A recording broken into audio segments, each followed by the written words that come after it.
Oh, it's so awesome to see you guys. I am loving this conference. So many amazing people building so many incredible things. My background is I've been building browsers since the early 90s, if you can believe that. I've built voice browsers. I've built 3D browsers. I've worked on browsers that are really about giving access and discovery to people who are on an open protocol or on an open network. And this was a browser I worked on.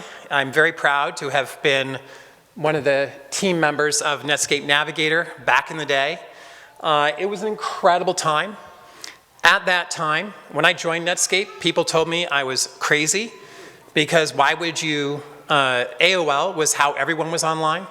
AOL was super easy to use. You put a CD-ROM in your computer.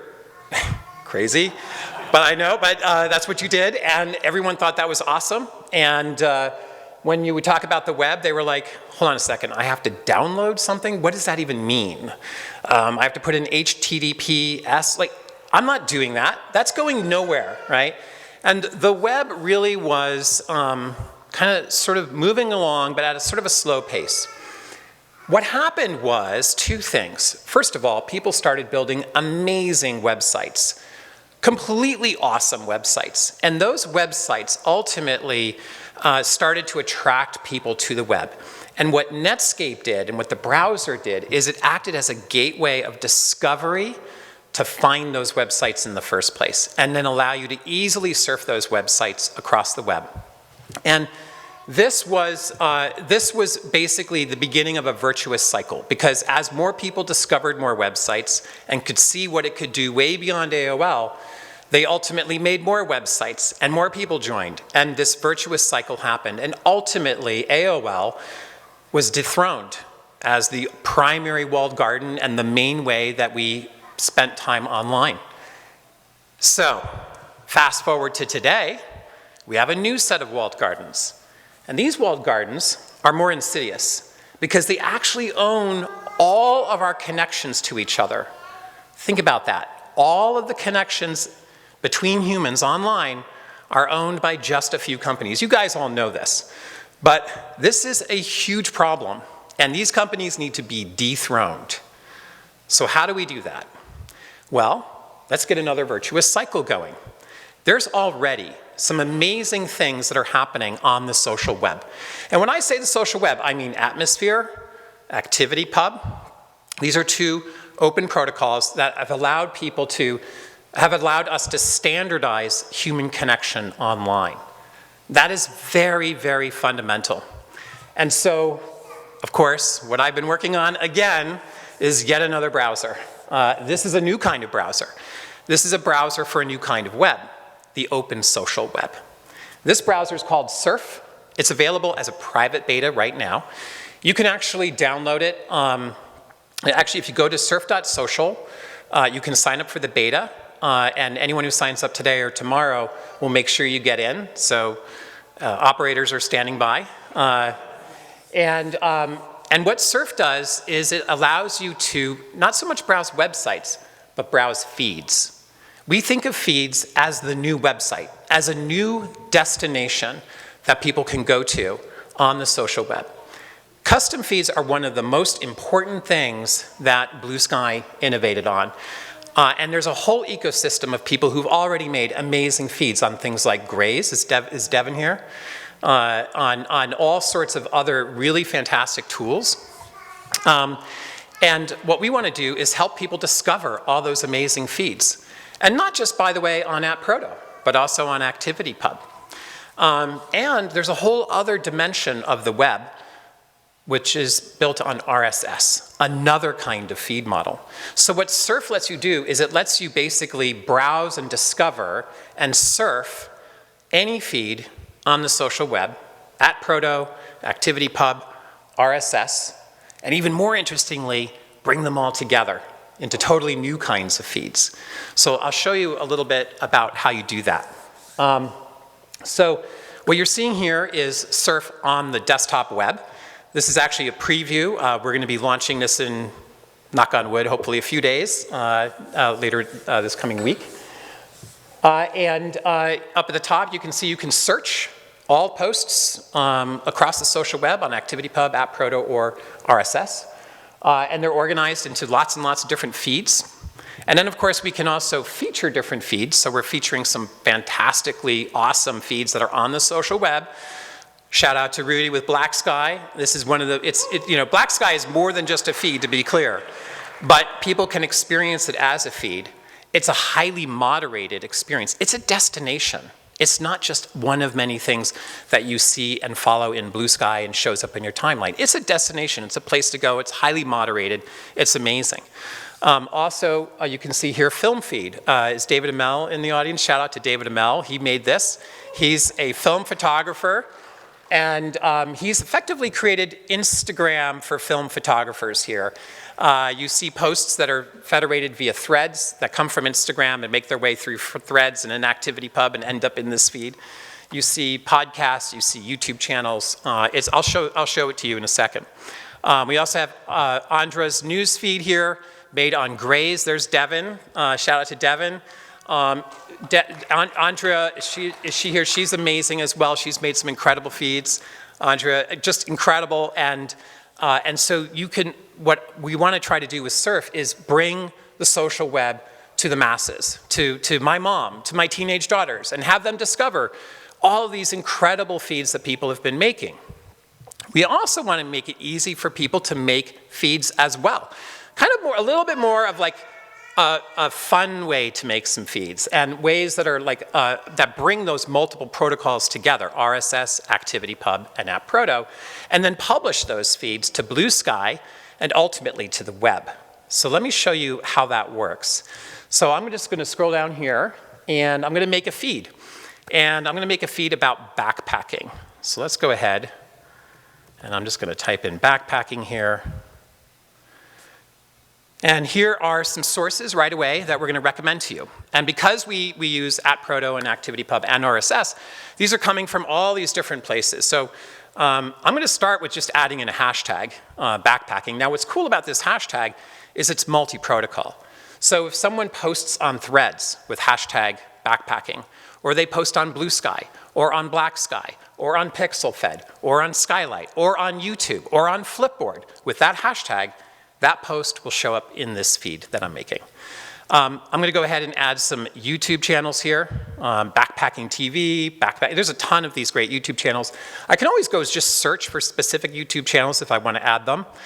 Also, we've got podcasts. Because we support RSS, that gives us access to the world of podcasts. So every podcast on earth you can put into a feed. So I'm going to go ahead and pick some of these. This is really fun to do too, because a lot of times you don't even know these podcasts existed, and so you can just pull them all together.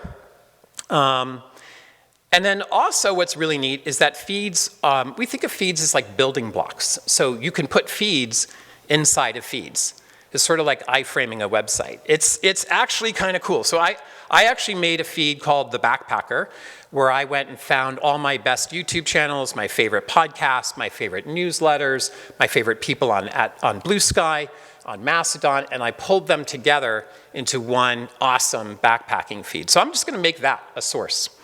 And then I'm going to add a few more feeds in here. These are from Flipboard magazines, which have been federated by Flipboard on ActivityPub. So these are publishers, these are users curating their favorite backpacking articles. I'm going to add an RSS feed here for Section Hiker, which is a fantastic gear review site. I can put in RSS URLs in here and go and specifically add specific RSS feeds. I can even add Bluesky lists or Bluesky starter packs. So let's go ahead and add a couple of those. So I'm going to add 2 of these here, 2 starter packs. And you can add Bluesky custom feeds as a source too. So I'm going to add a British Columbia hiking and backpacking feed. And now I'll hit next and make my, I'm going to give it a name, backpacking. And I can add a community hashtag to it. I'm going to make this about Pacific Northwest backpacking. So I'll give it a hashtag. And now we're going out across the social web and pulling together all these different sources in this one really cool feed. Now, as I scroll through this, you're gonna see some stuff that isn't actually on topic, like this one here, because I added some starter packs, right? People, as we know, post about all sorts of things. Just because they're in the backpacking starter pack doesn't mean they're not gonna post about politics. So what I can do here is dial in this feed a bit further. I'm gonna go into settings, and I'm gonna go ahead and say, you know what, let's keep this feed on topic. So I'm gonna say, let's have all these posts that get into this feed just be about backpacking. I can also go ahead and turn off politics if I want. I can turn off news. I can turn off even Elon Musk. I don't want any Elon Musk in my feed, right? And then I can hit save and then reload this feed. And you should see a very different looking feed that has nothing but wall-to-wall backpacking goodness. Podcasts, videos, articles, conversations, all about backpacking. Then what I can do is say, all right, let's publish this feed to Bluesky. So I can just go over here and say publish, and now this backpacking feed is on my profile in Bluesky. You can go and see it now and pin it to your home. And then let's also publish it to the web as a social website. So I'm going to go ahead and say, let's just call this backpacking and hit publish. And now at backpacking.surf.social, if you go there, you'll see this awesome feed that I made. And you can try it right now. And this is really cool because now if I open up in a private window and I go to backpacking.surf.social, and I've never heard, let's say I've never heard of Bluesky or the Atmosphere or any of those things, but I love backpacking and my friends love this backpacking feed. I can just go to backpacking.surf.social and I can see everything that's in this feed. I can go in and I can watch all the videos. So we have this like really cool sort of TikTok style watch mode. You can go look at all the articles, just the articles in this feed, or all the podcast episodes in this feed. And then, if I like this feed, I can just say join community. And then I can join with my Bluesky account or my Mastodon account, or both. I can sign up for a completely new account, which is super easy, which behind the scenes creates an @proto actor and an ActivityPub actor. So I can just seamlessly engage with anyone wherever they're posting. And I'll just show you one last thing here. This is how cool this can be. So this is David's film feed. If you go to filmfeed.surf.social, you'll see here, this is after putting a little bit of time and energy into kind of making the feed look really cool. You can make it look awesome. And here's what this looks like. Nothing but like amazing film photography by really cool film photographers, curated YouTubers and podcasts that David has hand selected, great pictures being shared by those photographers. And I can go in and hit like or reply. This is a post from PixelFed. Here's a post from Threads. I can hit like. I can repost these things. You'll see Bluesky posts in here. You'll see YouTube videos. So this gives you a sense of just how amazing the social web really is. And our goal is to really make it super easy to discover all the good stuff that's happening on the social web, get people excited about that, join the social web super easily, which then will inspire a lot more people to build even more cool things, and we'll get that whole virtuous cycle going, and we'll finally dethrone these walled gardens that have owned our human connections for the last 20 years on the internet. Thank you.